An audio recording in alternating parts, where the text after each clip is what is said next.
ناظرین، فارسی کا ایک مقولہ ہے، عدو شر بر انگیزت کے خیر مادراں باشد۔ دشمن اپنے منصوبے کے مطابق شر برپا کرتا ہے، لیکن اللہ اپنی قدرت سے اس شر کو خیر میں تبدیل فرما دیتا ہے، اس سے خیر برآمد فرما لیتا ہے۔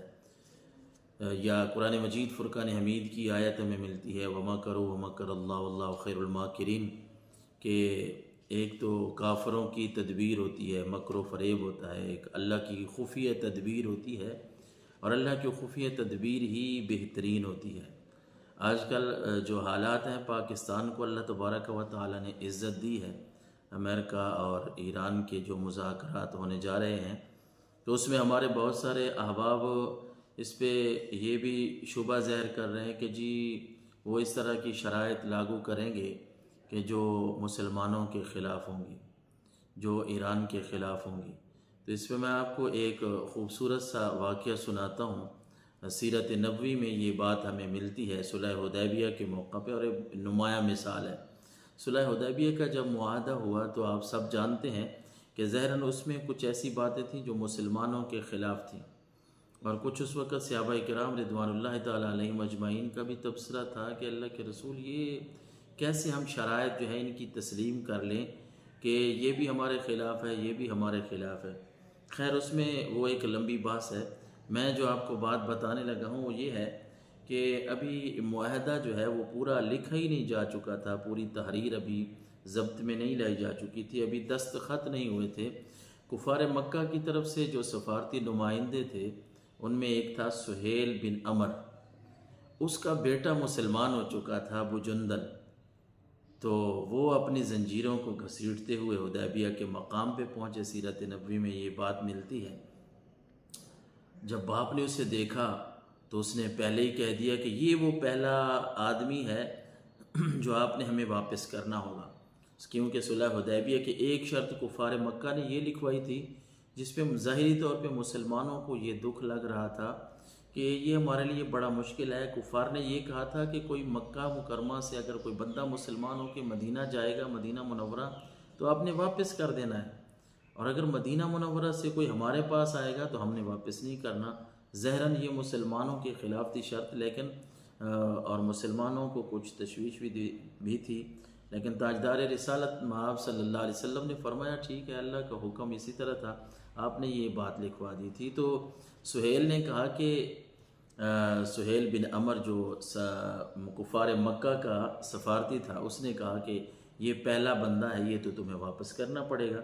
سرکار دو عالم صلی اللہ علیہ وسلم نے فرمایا ابھی تک دستخط نہیں ہوئے، اور ابھی تک وہ معاہدہ اپنے انجام کو نہیں پہنچا، ابھی تک دستخط نہیں ہوئے، واجب العمل نہیں ہے۔ لیکن اس نے اپنے بیٹے کے اوپر بڑا غصہ کیا اور ایک ٹہنی پکڑی کانٹوں والی اس کے منہ پر مارنے لگا۔ خیر اللہ کے نبی صلی اللہ علیہ وسلم کو اس نے کہا سہیل نے کہ اگر آپ نے یہ واپس نہ کیا تو معاہدہ میں توڑ دیتا ہوں، یہاں ہم مذاکرات نہیں کریں گے۔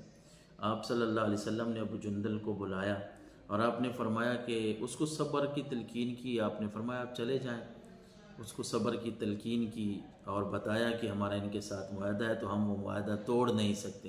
اب دیکھنا یہ ہے کہ اللہ تعالیٰ کی خفیہ تدبیر کیسے ہوتی ہے، رب کیسے اپنے بندوں کی مدد فرماتا ہے۔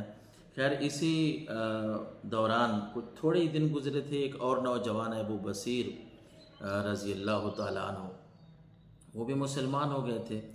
وہ مسلمان ہو گئے اور مدینہ منورہ پہنچے تو دو رشتہ دار جو ہے ان کے آ گئے، ان کو لینے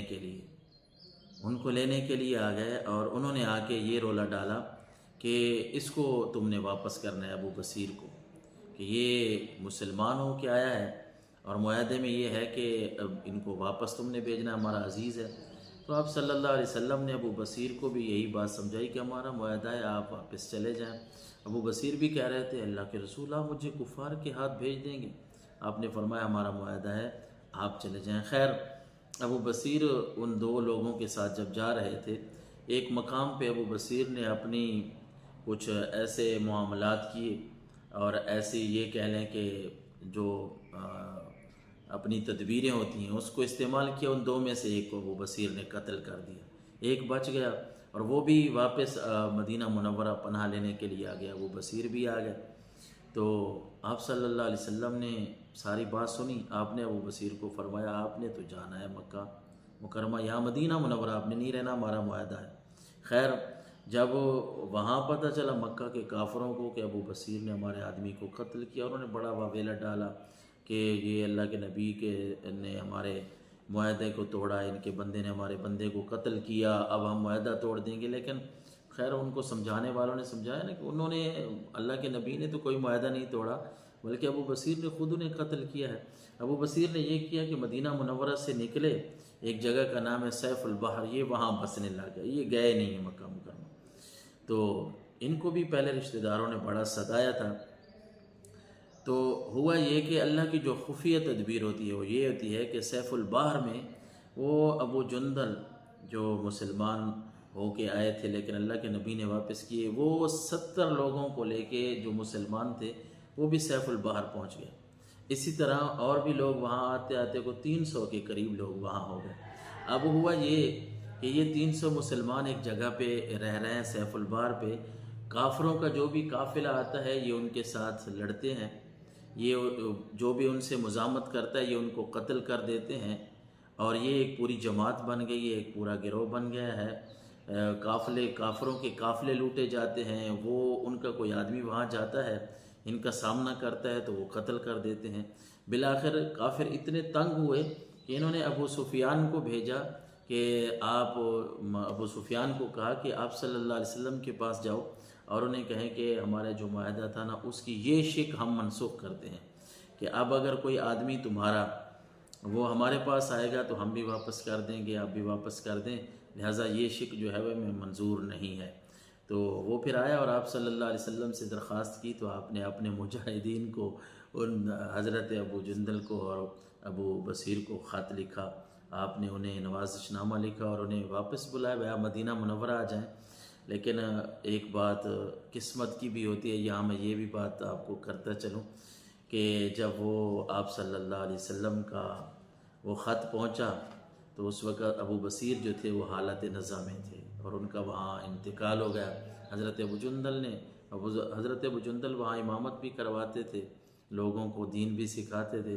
حضرت ابو جندل نے ان کے نماز جنازہ تجہیز و تکفین کی اور پھر مدینہ منورہ اپنے ساتھیوں سمیت تشریف لائے۔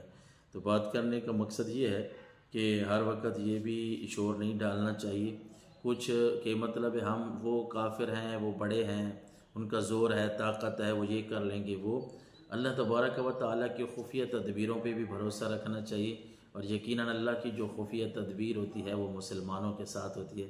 اللہ تعالیٰ